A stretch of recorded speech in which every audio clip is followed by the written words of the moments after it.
Good morning and welcome to Selfie Torah from Big Bear, California. What's the shortest distance from point A to point B? Most people tell you it's a straight line, and usually it is. Geometry, it certainly is. But a straight line is not always the shortest distance. One of the great things about a GPS, if you have it in your car or in your phone, is sometimes if there's traffic or if there's construction, it might take you on a completely roundabout route. But it'll do the route that is the fastest to get to where you need to go. And it might take many extra miles, but if there's traffic or there's construction, it might be your best route. It helps us recognize that sometimes bumps and curves on the road of life are not always things that detract from our final destination. They might help us get there.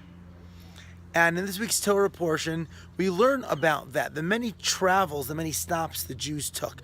We were traveling from Egypt to Israel. That is not a really long distance.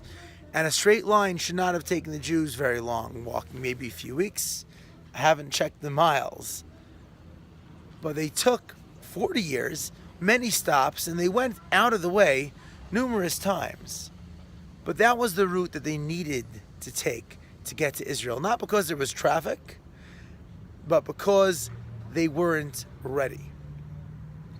And it's important because life throws us so many curveballs, and there are so many times when you look at something and say, God, I was just trying to reach a certain destination, I was just trying to grow a certain way, I was just trying to find my happiness, find the right spouse, find the right job, do better in school.